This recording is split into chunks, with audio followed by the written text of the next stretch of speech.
Bonjour à ceux qui nous rejoignent sur ce Péplum 2023. Merci à ceux qui nous suivent encore pour cette troisième table ronde dédiée à la logistique. Thématique réinventer la gestion des commandes. Si vous nous rejoignez maintenant, je vous invite à vous présenter dans le chat et sachez que vous pouvez tous à distance poser vos questions au fil de l'eau sur la plateforme dédiée à cet effet. Nous y répondrons en fin de table ronde. Donc je l'annonçais, cette troisième table ronde de l'après-midi est dédiée à la logistique. On commence par un chiffre. Selon le baromètre FEVAD 2023 sur le moral des e-commerçants, qu'on a déjà un peu cité, 91% d'entre eux sont préoccupés par la hausse des coûts de transport et de livraison. C'est évidemment un poste dont ils ne peuvent pas se passer et il est en plus scruté avec attention par les consommateurs. Donc on va se demander avec nos intervenants comment faire de la livraison et de la gestion des commandes plus globalement un moment de satisfaction client, tout en limitant le coût et l'impact écologique autant que possible de la livraison. Et plus globalement, comment intégrer la logistique au nouveau parcours omnicanaux qu'on a déjà pas mal évoqué cet après-midi. Je reçois pour cette table ronde Aude Criqui, directrice marketing et communication de Kineo. Kineo, c'est la plateforme de solutions pour le commerce omnicanal et les nouveaux parcours retail. Bonjour Elise. Bonjour Aude. Je reçois également Antoine Ferrier, qui est responsable marketing de Lengo, un gestionnaire de flux e-commerce qui permet aux marchands d'optimiser leur stratégie marketing et commerciale. Bonjour. Bonjour Antoine. Et enfin Maxime Zablot, qui est directeur des partenariats de Shippingbo, la solution logistique pour optimiser le traitement des commandes e-commerce, de l'orchestration à l'expédition, en passant par la gestion des stocks. Bonjour Maxime. Bonjour. Et bienvenue à tous les trois. Alors une première question, de la commande à la livraison, il y a toute une chaîne logistique qui est évidemment la principale source de tension du commerce. Est-ce qu'on a aujourd'hui les clés pour optimiser ces dernières étapes du point de vue de l'expérience client ? Alors, est-ce qu'on a les clés ? On a en tout cas les outils qui donnent justement effectivement les différentes clés. Le point dans tout ça, c'est on a vu qu'il y avait dans le marketing un certain nombre de points de contact en amont justement de l'achat. Il y a toute une partie de nouveaux acteurs dans les marketplaces, etc. en aval, ou en tout cas en termes de distribution, il y a une offre de plus en plus large. Et donc finalement, ça se rajoute à une complexité avec différents points de contact qu'il faut réunir. Et l'intérêt justement, c'est de pouvoir essayer d'uniformiser tout le parcours, ou en tout cas de le centraliser et d'uniformiser la chaîne justement de la publicité Google Shopping ou Social Ads sur TikTok ou autre, à l'achat en ligne, à l'achat également sur les marketplaces, et puis se dire finalement que cette expérience d'achat, elle doit être parfaite. Parce que au final, c'est ça qui fait acheter. Et cette multiplication des différents points de contact, elle rend complexe au final cette fluidité. Donc il faut avoir les différents outils, il faut avoir les technologies qui permettent justement de rendre fluide ce parcours-là. Et de se dire que lorsqu'on clique sur une publicité Google Shopping, par exemple, qu'on a un prix affiché et un stock affiché, on doit le retrouver partout ailleurs, au même moment. Pas facile, parce que finalement, oui, on est sur TikTok, on est sur Facebook ou pas, on est sur Google Shopping, on est sur d'autres leviers, et finalement, on s'aperçoit que la donnée ou l'information qu'on a eue au départ, elle n'est pas forcément identique à celle qu'on a à l'arrivée. Et ça, c'est très déceptif, et c'est ça qu'il faut absolument éviter en tant que e-commerçant aujourd'hui, c'est à force de vouloir plus de volume, de vouloir diversifier les points de contact, complexifier le parcours client et le rendre moins fluide et moins efficace à la fin. Ouais, donc ce que les commerçants et e-commerçants surtout doivent avoir en tête, c'est que la logistique, elle commence avant la commande. Exactement. En fait, c'est très bien expliqué et très bien introduit. On parle souvent de logistique à partir du moment où la commande est passée, mais en fait, la commande, la logistique apparaît bien avant. On le voit sur Google, dans les keywords, on voit souvent du paiement 4 fois, etc. Mais on voit aussi maintenant apparaître du livraison 24-48 heures. On le voit ensuite sur toute l'expérience client sur le site du marchand.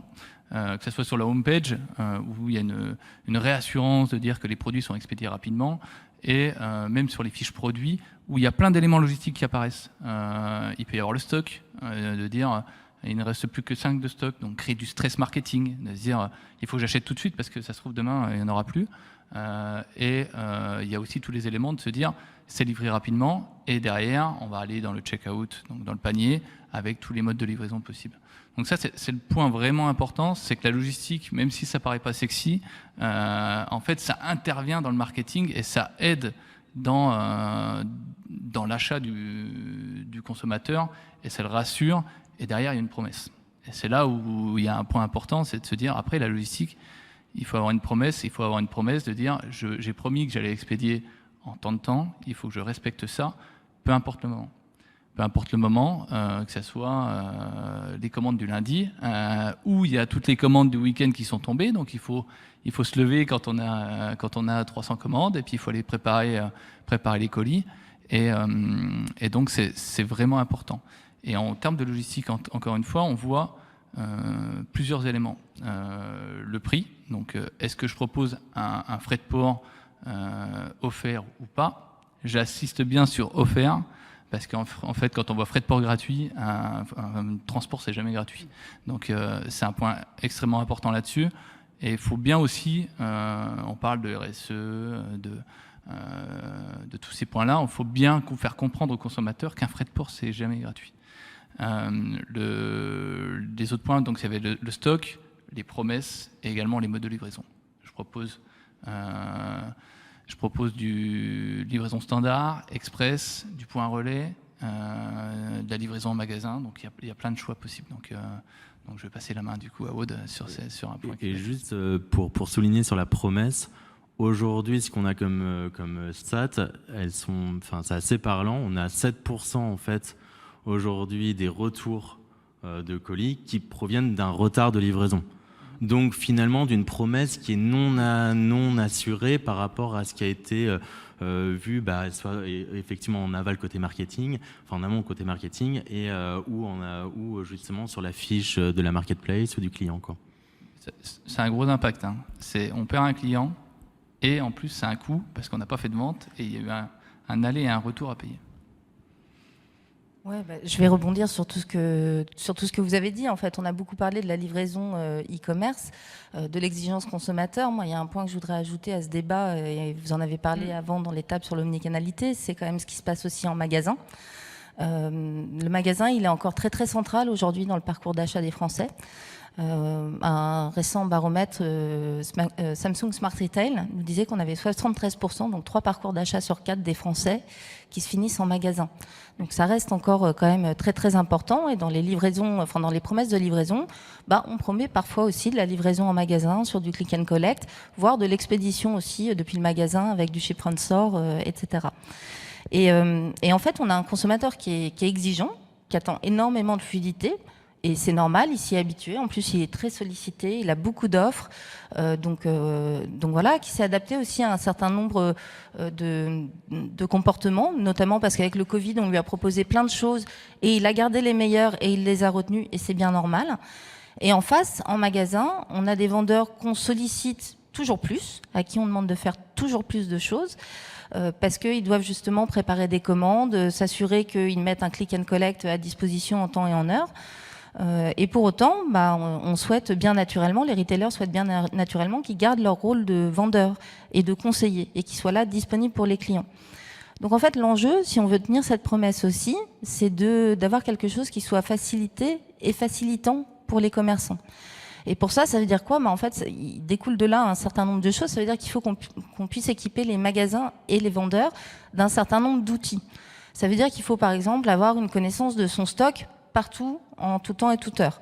Donc je sais exactement ce que j'ai sur le web, ce que j'ai en magasin, etc. Et en fonction de ma stratégie commerciale et de ma stratégie logistique, je vais pouvoir faire un choix d'expédier une commande plutôt depuis le magasin ou plutôt depuis un site web, par exemple. Donc en fait, on a cette diversité de parcours, on a la promesse qu'on a envie de tenir vis-à-vis des clients, en termes de délai, en termes de lieu de livraison, parce que le client, il fait aussi un choix. Parfois, il peut très bien nous dire, moi, je vais aller le chercher en magasin en 2 heures parce que j'en ai besoin pour ce soir. Ou à l'inverse, non, c'est pas pratique, j'ai pas le temps d'aller en magasin, et donc envoyez-le chez moi, et je veux bien attendre peut-être 24 heures, 48 heures pour l'avoir. Et tout ça, il faut que ce soit fluide complètement jusqu'au bout et très, très facilité. Et jusqu'à la dernière étape, en fait, qui est, parfois il n'a pas payé non plus en ligne ce qu'il vient chercher. Et donc parfois on peut aussi lui proposer de l'encaisser directement en mobilité, comme ça il n'a même plus besoin de passer par la case caisse, et pouf, il sort du magasin, il a ce qu'il faut, et donc là on est vraiment très bon en termes d'expérience. Alors tu as commencé à l'aborder en parlant notamment unification des stocks. Chacun, quels sont les principaux conseils que vous donneriez aux marchands qui nous écoutent, qui nous regardent, peut-être en un mot-clé chacun? Un des mots-clés, c'est, et on l'a déjà évoqué dans les précédentes tables rondes, c'est centralisation. Centralisation de l'information, centralisation de la donnée client et non client, mais surtout produit. C'est-à-dire qu'il faut que l'information produit soit identique sur les différents leviers de distribution, sur les différents marketplaces. Il faut que les informations comme le stock soient à jour en quasi temps réel, parce que une commande, quand elle est faite, il y a un -1 qui se passe quelque part, et donc il doit être répercuté sur les différents leviers. Alors levier marketing, parce que il y a rien de pire que de lancer une campagne Google Shopping et de ne plus avoir de stock. On perd directement de l'argent, mais c'est aussi un impact vraiment négatif sur les marketplaces. Aujourd'hui, la plupart des marketplaces, elles ont un ratio de produits hors stock ou ce genre de choses qui pénalisent en fait les commerçants. Donc c'est un point important à surtout bien mettre à jour en permanence. Et puis le troisième élément à centraliser, et évidemment il est crucial aujourd'hui, c'est le prix. Aujourd'hui, si on centralise pas le prix, alors il y a l'évolution du prix par rapport au prix des matières premières, etc. Donc comment on fait évoluer son prix catalogue, et comment on fait en sorte que ce prix catalogue soit répercuté sur l'ensemble des leviers pour ne pas se retrouver finalement à différents endroits à des prix différents, et donc favoriser des leviers à moins grande marge par exemple. Et puis comment on gère également le fait que certains leviers prennent plus de marge, comme des marketplaces qui prennent un peu plus de pourcentage, sans citer des grandes marketplaces aujourd'hui. Donc c'est un point essentiel aujourd'hui, comment on centralise la donnée commerçant côté logistique, pour après finalement la répercuter avec la centralisation de la donnée client, qui est un point clé aussi, quoi. C'est intéressant ce que tu dis, parce qu'en fait, on a la centralisation du stock, mais on doit savoir où est le stock. Et en fait, nous, on a un terme, pour le coup, on dit que c'est de l'omnilogistique. Alors, encore un nouveau terme, on ne sait plus quoi inventer. Mais en fait, pour le métaphorer un petit peu, c'est de se dire où est le stock. Et si on le métaphore, c'est quand vous allez dans un supermarché, selon où sont placés les produits, ils vont vendre plus. S'ils sont à la hauteur des yeux, s'ils sont en bas dans les rayons, s'ils sont en tête de gondole, s'ils sont en réserve, on ne va pas les vendre. Donc, selon où est placé c'est la même chose en fait dans les commerces. Selon où est placé le produit dans les entrepôts, est-ce qu'il est dans le magasin, est-ce qu'il est dans un entrepôt réserve, est-ce qu'il est dans un entrepôt dédié au e-commerce, est-ce qu'il fait du fulfillment, il va être mis en avant par la marketplace qu'il met en avant. Fulfillment, peut-être, on peut le définir. Ouais, fulfillment. Alors, le terme fulfillment, c'est expédié par un logisticien de la part du marchand, mais le terme qui est souvent utilisé, c'est qu'on rapproche le fulfillment avec les marketplaces. Et les marketplaces mettent en avant, du coup, les produits qui sont stockés dans leurs entrepôts. Alors, c'est plutôt bien joué, mais du coup, ça réserve du stock. Et c'est mis en avant, donc ça peut peut-être même parfois coûter plus cher, mais en tout cas, c'est marqué vendu par le marchand, expédié par la marketplace. Il y a de la réassurance, il y a tout ce qui va être comment on dit, je ne vais pas utiliser les termes, mais bon, je vais les utiliser. Il y a tout ce qui est avoir la carte Prime qui permet de choisir ces modes de livraison, parce qu'on sait que derrière, ça va être expédié rapidement. Donc, de jouer avec tout ça, ça permet du coup de savoir, de vendre plus. C'est un point important. Par contre, Le point négatif, c'est que des fois, on ne sait plus où sont ces produits et tous les produits ne sont pas mis en vente. Donc le but, c'est de pouvoir consolider aussi tous ces stocks et de jouer avec ces différents entrepôts logistiques, que ce soit les siens ou ceux de partenaires, pour pouvoir être mis en avant. Et on peut même aller plus loin, c'est dans cette stratégie logistique, on peut, marque, alors plus marchand, travailler avec d'autres marques pour pouvoir faire ce qu'on appelle du dropshipping. Alors c'est un terme un peu que tout le monde galvaude, etc. Mais bon, tout le monde le fait. Et c'est de se dire, je ne veux pas prendre le risque d'acheter des produits. C'est comme ça que sont les marketplaces. Donc je vais proposer à des partenaires de diffuser mes produits sur mon site et de pouvoir, quand il y a une commande, je l'achète et c'est le partenaire qui l'expédie. Donc on voit aussi que ça peut être une stratégie pour se dire, je veux tester une nouvelle typologie de produits, je veux tester une nouvelle marque, voir si ça fonctionne, je ne veux pas prendre de risques, je vais faire du dropshipping et si ça marche, je ferai des achats. Et après, si ça marche très bien, je le mettrai aussi sur les différents canaux de vente et je ferai même du fulfillment pour être encore plus mis en avant. Donc en fait, on voit qu'il y a différentes strates et que la logistique permet d'être mise en avant et d'avoir une vraie stratégie logistique. Ouais, alors je vais compléter. Bon, sans surprise, Élise, tu demandais un petit peu un mot-clé. Bon, je vais forcément parler d'omnicanalité. Je vais le compléter un petit peu parce que j'aime bien tricher. Donc, on m'en demande un, j'aime bien en donner deux. Je parlerai aussi d'orchestration. En fait, ça veut dire quoi? Ça veut dire vraiment de voir comment on traite la commande et comment on l'affecte. Et puis, une fois qu'on a fait ça, c'est aussi comment on l'ordonnance, c'est-à-dire dans quel sens on va préparer ces commandes. Antoine, tout à l'heure, tu disais ça a l'air d'être simple. Et de fait, en fait, tout l'enjeu, c'est d'avoir une apparente facilité pour le consommateur, une fluidité qui soit très grande. Mais en vrai, derrière, ça implique une très grande finesse logistique, commerciale, omnicanale de la part des retailers qui doivent pouvoir servir la promesse client en fonction, encore une fois, du souhait du client. Donc ça passe par plusieurs choses. On en a parlé en première partie, le côté unification des stocks, savoir en temps réel quel stock j'ai, à quel moment, comment il est disponible, comment je peux l'expédier, comment je peux le remettre en client en fonction de son souhait. Parce qu'il y a ce que moi je veux en tant que retailer ou ce que je souhaiterais en tant que retailer, mais il y a l'attente du consommateur, qu'est-ce que lui il veut. Et puis il y a vraiment le côté adaptation aussi du temps et des lieux. C'est-à-dire effectivement du click and collect, du ship from store, enfin voilà, que vraiment il puisse choisir ce qu'il veut. Et le dernier point que j'aimerais bien rajouter, tu vois, finalement je fais même pas deux, je fais trois. Je suis un peu gourmande, c'est le côté interopérable. C'est-à-dire qu'en fait, on a besoin d'énormément de solutions pour pouvoir faciliter son retail. Encore une fois, dans un monde qui est extrêmement omnicanal et où le magasin garde quand même toujours une place qui est très importante aux côtés de l'e-commerce. Et pour ça, mais il faut être en mesure de s'équiper de solutions qui puissent communiquer entre elles et qui puissent s'envoyer ces informations en temps réel, ce qui va permettre un petit peu à chacun d'aller chercher le best of breed, le meilleur qu'il va trouver sur le marché pour répondre à un besoin précis. Voilà. Et ça, je dirais que c'est vraiment clé, c'est de s'assurer de cet élément-là. Alors, vous nous avez donné des mots-clés, des conseils clés. Est-ce que vous avez aussi des exemples de marchands que vous avez accompagnés ou que vous avez observés pour illustrer chacun ses bonnes pratiques? Je pense que c'est toujours parlant pour ceux qui nous suivent. Je voulais juste rebondir sur le point de Aude. Ce côté best of breed, c'est ce qu'on vend aussi de notre côté. C'est de se dire, on ne peut pas tout faire. On ne peut pas être all-in-one, j'ai une solution qui fait tout. Ça n'existe pas, puis on peut tout faire.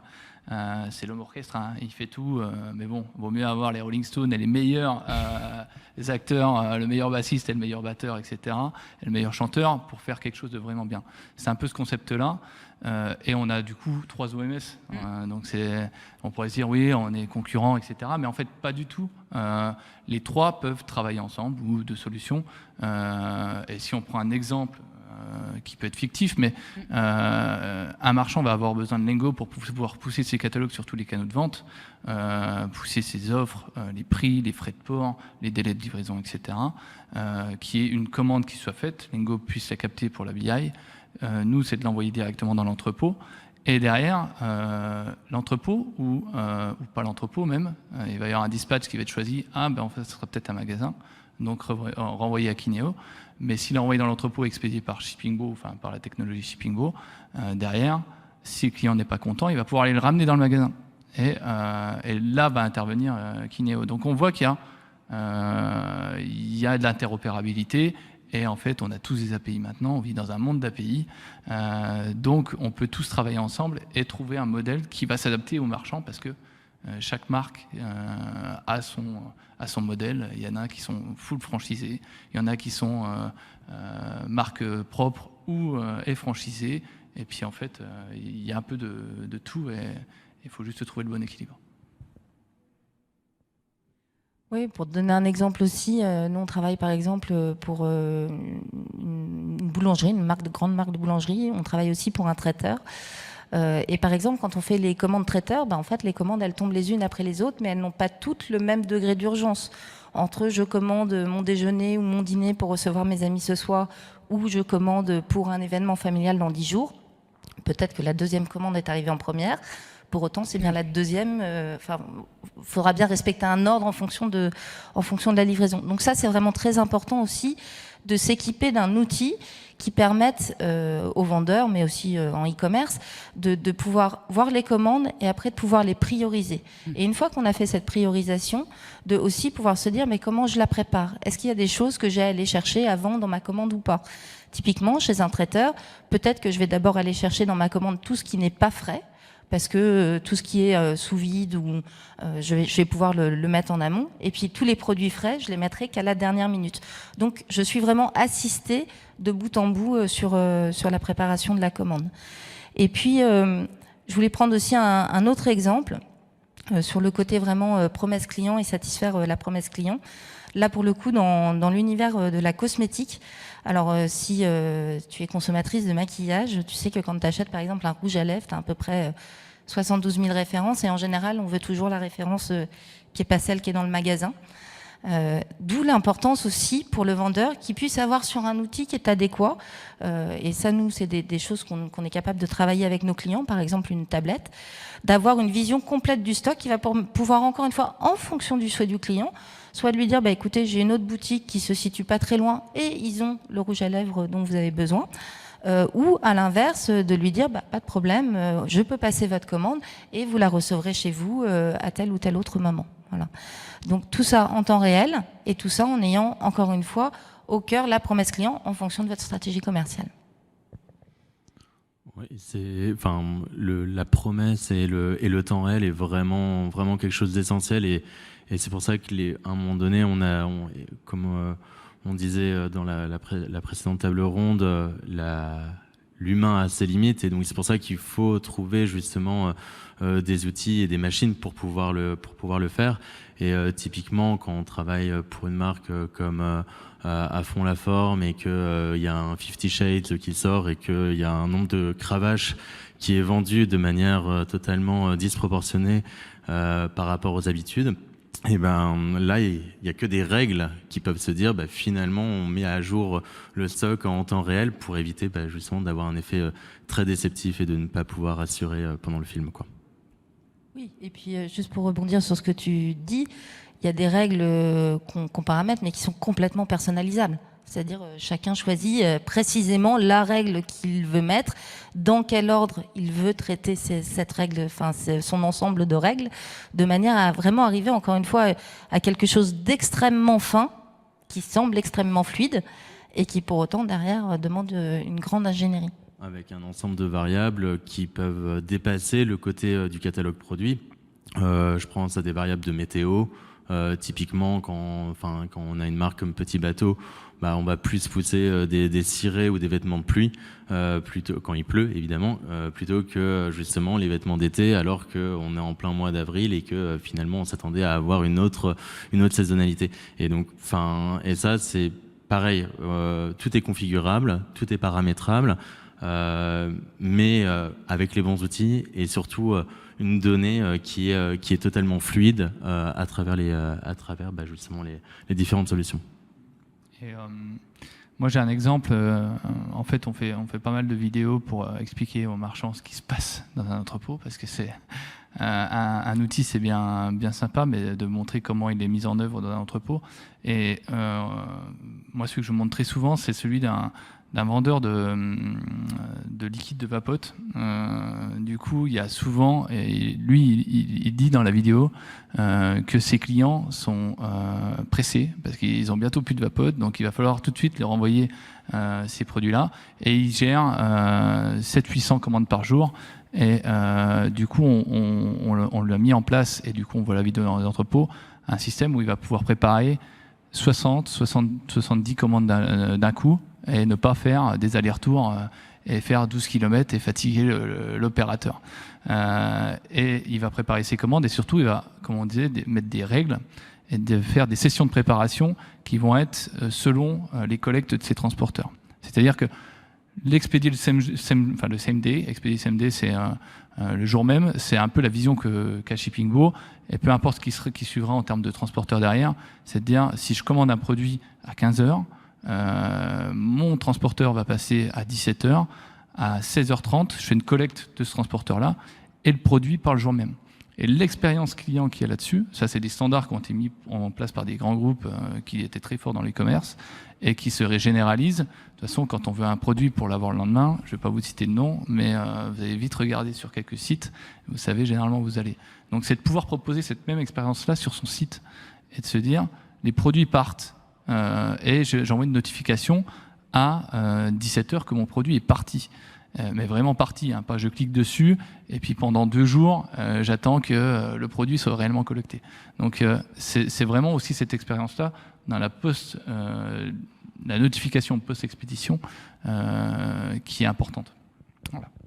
Si vous le voulez bien, terminons cet échange avant le temps de questions-réponses par l'évolution des attentes côté client et surtout par les contradictions qu'expriment les consommateurs. Une étude mondiale du logisticien canadien Descartes nous apprend que 62% des consommateurs mondiaux estiment que les livraisons ne sont pas assez éco-responsables. Et si on se concentre sur la France, on serait 58% à accepter des délais de livraison plus longs par respect pour l'environnement. J'ai envie de vous demander, est-on à l'aube d'une révolution dans la livraison ? Alors, moi, je vais prendre un peu le contre-pied de tout ce qui a été dit là précédemment, parce que effectivement, on a une très belle théorie sur l'éco-responsabilité. On veut évidemment que la planète aille mieux. On veut éviter de polluer. On veut éviter le réchauffement climatique. On veut éviter tout ça. Hein. Je veux dire, je pense que personne ne sera contre cette partie-là. En revanche, dans les faits, ce qu'on constate dans le e-commerce aujourd'hui, mis à part si on écarte un peu les DNVB et quelques marques de niche, ce qu'on constate, c'est tout l'inverse. Ce qu'on constate, c'est la montée en puissance des Shein, des Temu, de la fast fashion, mais à un niveau, mais les stats sont assez incroyables. C'est-à-dire que ces plateformes-là, en quelques mois, elles ont dépassé largement des progressions fulgurantes d'Amazon. Elles dépassent sur certaines requêtes déjà des marketplaces de grands noms en France et en Europe. On est quand même face à des comportements qui sont assez contradictoires par rapport à cette éco-responsabilité-là. Donc, le vrai point dans tout ça, c'est l'argument prix. On parlait de l'économie circulaire en tout premier lieu. L'économie circulaire, c'est pas simplement pour la beauté du geste, c'est aussi une question de prix. Une question de prix aujourd'hui avec une période et un contexte difficile, inflationniste, où on a du mal finalement justement à faire augmenter tous les salaires, etc., que les prix augmentent. On va aller chercher au plus offrant. Donc s'il y a des progrès à faire en écologie, en éco-responsabilité, elles devront passer de toute façon par cet effet prix. Et cet effet prix, il ne peut être résolu que par justement des orchestrateurs et des outils qui vont permettre de dire quelle livraison est la plus rapide aujourd'hui au même prix. C'est peut-être pas livraison chez moi, c'est peut-être livraison dans le magasin, le point relais à côté, ou chez mon voisin. Tant pis, je préfère ça parce que finalement ça me fait économiser du temps et de l'argent. Et je pense que l'argument prix, on peut pas du tout aujourd'hui l'enlever de notre bonne volonté que la planète aille mieux. Justement, est-ce que écologie peut rimer avec économie ? Alors oui, c'est surtout économie qui drive écologie, je pense. Donc je rejoins totalement à ce qui vient de se dire avant. Le but, c'est de pouvoir optimiser la logistique. Donc la logistique à l'intérieur de l'entrepôt, préparer plus de commandes avec des process, et également utiliser des transporteurs adéquats ou d'avoir un maillage d'entrepôts qui permettent d'être au plus proche du consommateur, notamment les magasins, et de pouvoir du coup réduire ces coûts d'économie, parce que il y a quand même quelques nouvelles technologies sur le transport qui apparaissent, des nouveaux transporteurs, il y a des stewards, coursiers, etc. C'est surtout la législation qui va faire changer les choses. C'est comme ça que eux peuvent s'intégrer aussi dans l'écosystème et dans le paysage des transporteurs. C'est que en centre-ville, maintenant, on n'a plus la possibilité de livrer avec des véhicules thermiques. Ça fait aussi des réductions de coûts avec ces modes de livraison électriques. Donc c'est en fait la législation qui va faire que on va être RSE, que on va être écolo, etc. Donc oui, il y a des nouvelles choses qui arrivent, mais en fait c'est surtout le maillage du marchand qui va se dire je réduis. Pourquoi je réduis? Parce qu'en fait je suis au plus proche du consommateur, et le fait d'avoir plusieurs entrepôts et de pouvoir aussi driver ça avec les magasins, ça va faire de la réduction de coûts, et du coup l'écologie va en bénéficier. Et il y a un petit point sur l'économie circulaire. On le voit aussi avec des marketplaces. Donc on sait que le contexte avec les inflations, etc., le pouvoir d'achat baisse. Donc on voit qu'il y a des marketplaces sur tout ce qui va être reconditionné. Donc on le voit aussi qu'il y a des marchands qui le font, qui proposent du reconditionné. Il me semble que Ikea fait de la pub en ce moment. Je les ai vus sur du reconditionné. Il y a la marketplace Le Bon Coin qui vient d'ouvrir. C'est de pouvoir se dire j'ai vendu un produit, il m'est retourné, je vais aussi le proposer sur une marketplace reconditionnée comme Back Market ou autre, pour pouvoir revendre ce produit et ne pas avoir un produit qui est alors maintenant on ne brûle plus les produits, mais donné à des associations. Donc c'est toujours l'économie fait l'écologie. Ça serait une évolution plus qu'une révolution. Ouais, quelque part. Complètement, moi je crois beaucoup à ça. Alors je rejoins complètement ce qui a été dit précédemment, dans le sens où effectivement je crois qu'il y a un principe de réalité. Il y a beaucoup de bonne volonté, beaucoup d'attentes de la part des consommateurs, et c'est tant mieux. À titre personnel, j'en suis complètement convaincue, et je pense qu'il y a peu de gens qui peuvent s'inscrire en faux de cette démarche. Maintenant, on sait que le contexte est difficile. Moi, je reste très optimiste, parce que je pense que les commerçants, les retailers, de manière globale, prêtent vraiment la mesure de leur responsabilité dedans.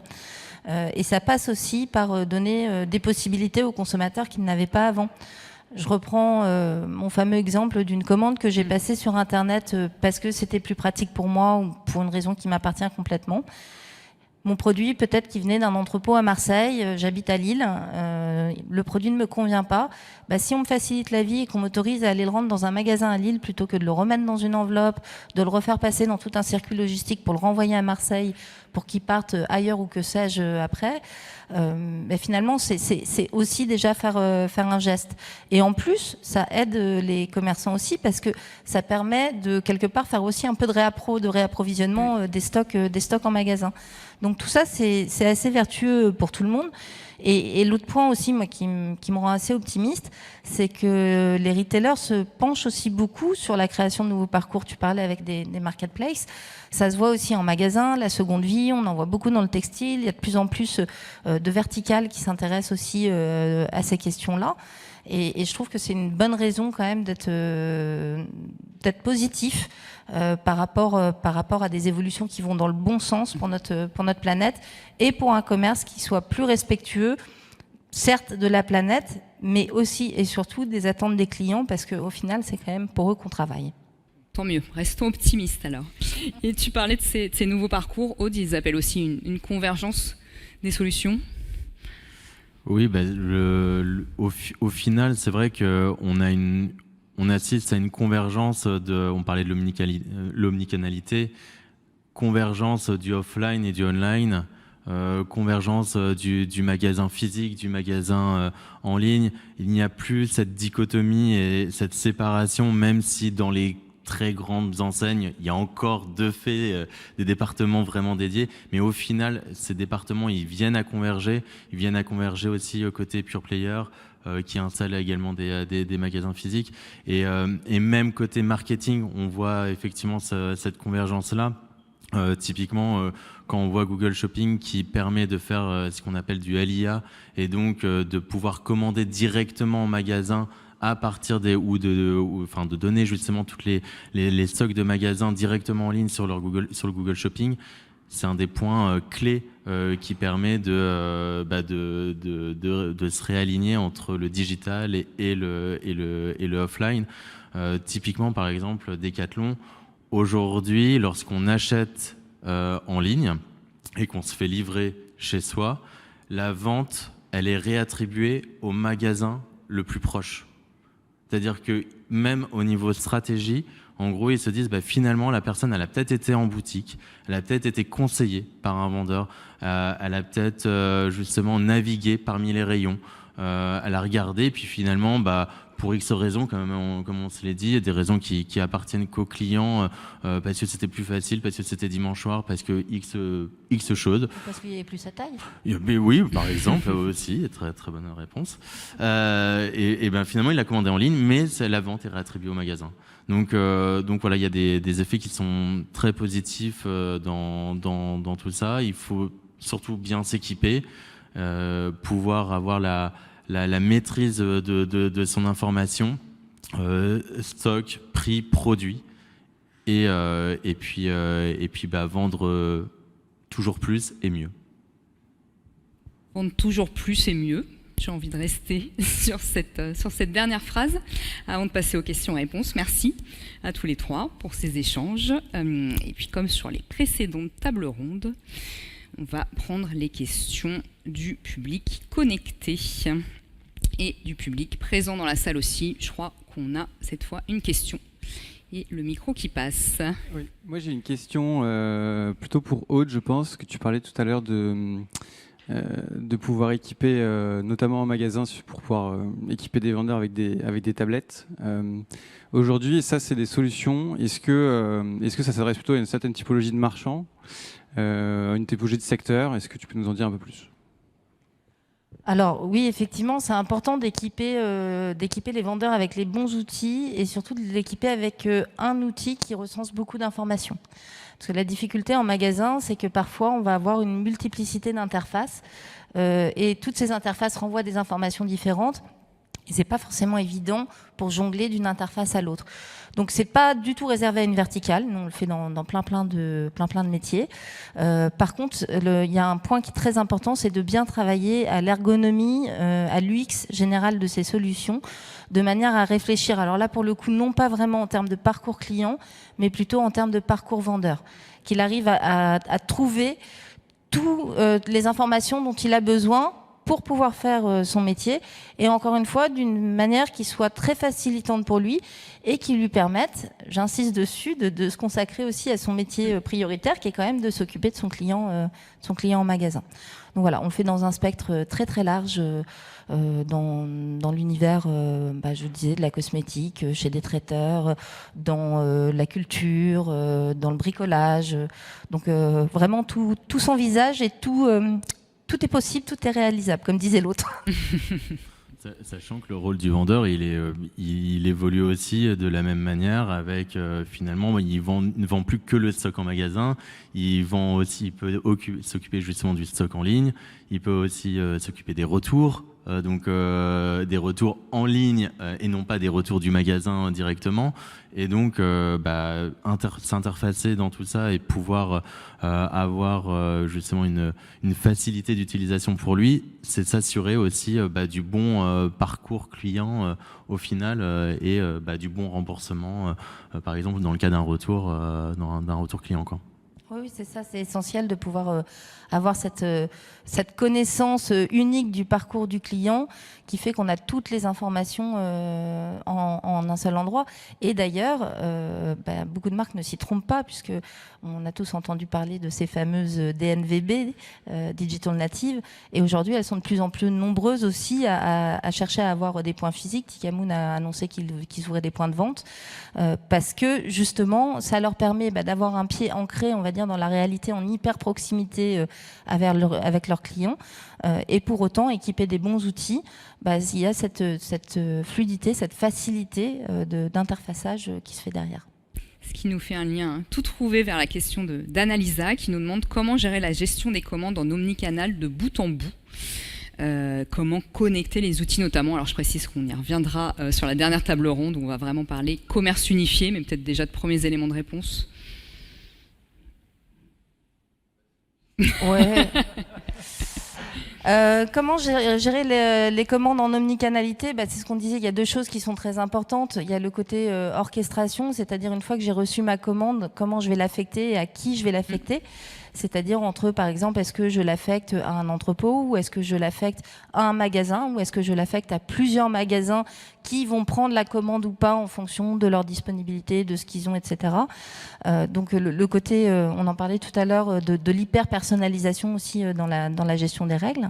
Et puis derrière, le côté ordonnancement, c'est-à-dire comment je règle, comment j'agence mes commandes pour pouvoir les traiter dans un ordre de priorité. Et tout ça, dans un monde que tu disais tout à l'heure, un monde d'API, c'est-à-dire un monde où on a beaucoup d'outils qui se parlent entre eux, qui se renvoient de l'information et qui permettent d'avoir vraiment une vision 360 des commandes. C'est vraiment comment mettre son catalogue produit et donc finalement la transcription de son stock en ligne sur les différents leviers d'acquisition, marketing, sur les différentes marketplaces, et comment après finalement faire le lien jusqu'à la finalisation de la commande, l'envoi et le retour.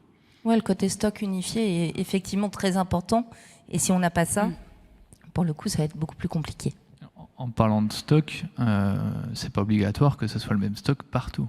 On peut avoir des réservations de stock parce qu'on fait des ventes privées, et du coup, il faut bien savoir aussi mettre en place ces règles de gestion sur le stock qui permettent de dire je fais une vente privée sur mon propre site ou sur des grands sites de vente privée, j'ai 4000 pièces de réservées, si j'en ai 5000 dans tous mes entrepôts, je n'en mettrai que 1000 sur les autres canaux de vente sur lesquels je vendrai. Donc c'est important, parce que si derrière il n'y a pas la promesse au niveau de la vente privée, ça peut être assez catastrophique.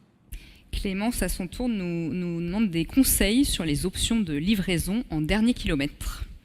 Alors, on a commencé à l'aborder. Il y a les conseils, on va dire classiques, il faut déjà voir avec les différents transporteurs qui existent, parce qu'en fait tout le monde ne fait pas de la livraison en dernier kilomètre, et selon surtout les zones géographiques. Paris est beaucoup mieux desservi que d'autres villes. Il y a aussi des transporteurs qui vont aussi dans des grandes villes comme Lille, Lyon, Marseille, Bordeaux, etc.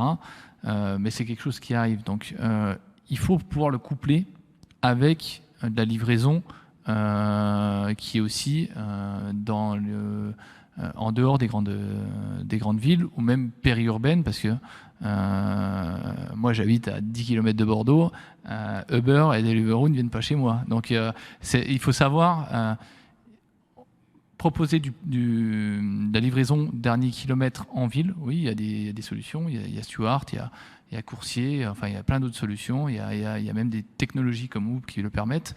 Mais il ne faut pas uniquement s'axer là-dessus, parce que quand on vend sur Internet, il y a quelqu'un qui peut être au fin fond de la Bretagne et qui va vouloir acheter un produit. Donc il ne faut pas le laisser pour compte. Et puis il peut même être à l'étranger, quoi. Donc, après, c'est savoir où sont ses clients, quels sont ses cibles prioritaires, et développer au fur et à mesure les moyens logistiques associés. Je pense que l'un des conseils, en fait, c'est de gérer progressivement ces différents partenaires, ne pas vouloir avoir le maximum de partenaires parce que c'est trop complexe à gérer immédiatement, mais plutôt à y aller de manière itérative en fonction justement de son pôle de clients. Ça va aussi dépendre par rapport à la typologie de produit. Si on parle de transport, est-ce que je vends du frais? Est-ce que je vends des produits de plus de 30 kg? Qu'est-ce qui est éligible aussi au point retrait? Donc c'est beaucoup de choses qu'il faut prendre en compte. Et là, en fait, comme je parlais tout à l'heure, il y a un système de collecte. Et tous les transporteurs ne vont pas passer à la même heure. C'est pour ça de se dire, je fais des sessions de préparation une demi-heure avant que chaque transporteur passe, parce qu'il y en a un qui va passer à 16h, l'autre à 16h30, l'autre à 18h. Et en fait, que tous les produits partent le jour même. Et ce qu'on appelle un cut-off, donc c'est le moment où on ne peut plus prendre les commandes et qu'elles sont préparées que le lendemain. Mais il faut pouvoir utiliser du coup ces règles de gestion de session de préparation par rapport aux transporteurs.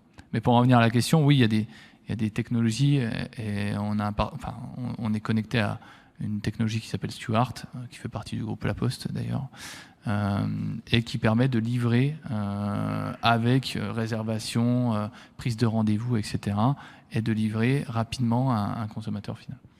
Et je crois que justement l'un des points clés dans les choix de ces différentes solutions, etc., c'est aussi comment vous allez pouvoir informer le client au fur et à mesure des étapes de livraison. Je pense qu'on parlait d'expérience client, on parlait de fluidité. Je pense que l'un des points clés, c'est rassurer en fait le client à chaque étape, quand le colis est préparé, quand le colis est en cours d'acheminement, quand le colis est livré. Et ça, il y a eu des progrès énormes, mais grâce justement aux différents outils d'orchestration, d'interopérabilité entre les différentes solutions. Et c'est essentiel après en termes de marketing de pouvoir justement dire à quel point le client est accompagné du début jusqu'à la fin, et il n'est pas laissé dans un flou artistique. C'est ce flou-là, souvent, qui génère de la déception et qui génère de la frustration après, quand la promesse n'est pas tenue. Le consommateur, ce qu'on dit toujours à nos marchands, c'est qu'il ne faut pas laisser au consommateur le choix de choisir son transporteur, mais de choisir un mode de transport. Et ensuite, c'est derrière, selon si on a dit j'ai une commande standard, il y a une commande express, il y a une commande point relais, il y a une commande décarboné. Donc peut-être que demain, dans le check-out, on proposera un point décarboné ou prise de rendez-vous, tel ou tel service. Et à partir de là, c'est le marchand derrière qui doit proposer le transporteur le plus adéquat. Peut-être une dernière question en 2 minutes sur l'intelligence artificielle, une question d'Axel, une question un peu plus prospective. En quoi est-ce qu'elle peut simplifier la gestion des commandes? Alors, c'est pas vraiment là sur la simplification des commandes, mais en tout cas nous ce qu'on voit à travers Lengo, c'est qu'on utilise et on donne la possibilité à nos clients d'utiliser le plus souvent l'intelligence artificielle pour pouvoir gérer un ensemble d'informations sur le catalogue produit. Donc typiquement uniformiser le catalogue produit, le compléter, faire en sorte que celui-ci soit traduit de manière automatique en fonction de différents critères dans les différentes langues, le compléter en fonction de différentes informations, de critères. On parlait de la météo par exemple, donc et compléter certaines fiches produits en fonction des critères de météo. Tous ces points-là, en fait, permettent d'enrichir l'information et la donnée que l'on a aujourd'hui sur le flux produit pour pouvoir donner une expérience client encore meilleure.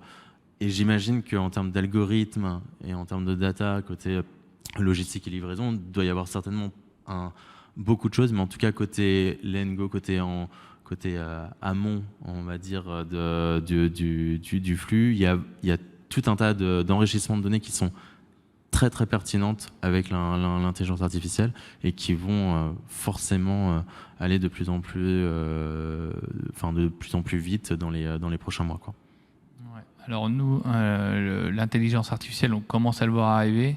Je pense que là où il y aura des points que l'intelligence artificielle va pouvoir proposer, c'est il y a des règles de gestion un peu partout, dans chaque technologie.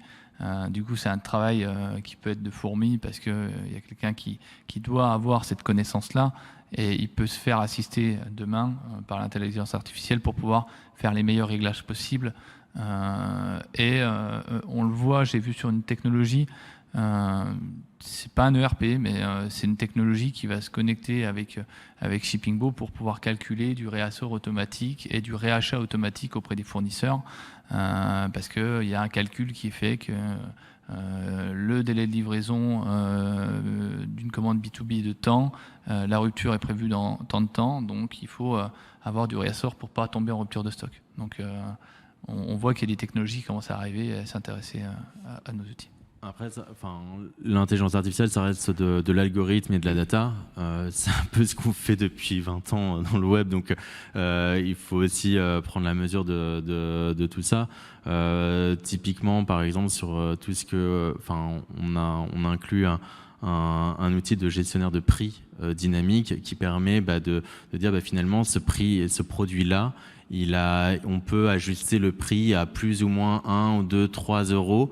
Ce qui permet de passer, par exemple, sur des enchères sur Google Shopping ou justement d'avoir la buy box sur Amazon ou sur ce genre de choses, qui permet de pousser justement à l'achat avec simplement quelques réglages.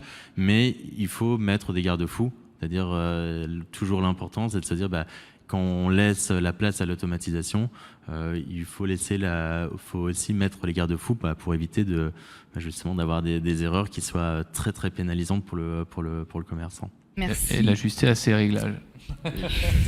Merci à tous les trois pour la qualité de ces échanges, la qualité de vos réponses. Je vous rappelle qu'un hashtag Peplum est en cours pour un live tweet où vous pourrez suivre les meilleures citations de nos experts et continuer à interagir avec nous. Et je vous donne rendez-vous dans 10 minutes pour une dernière table ronde sur l'efficacité opérationnelle au service du commerce unifié. Merci.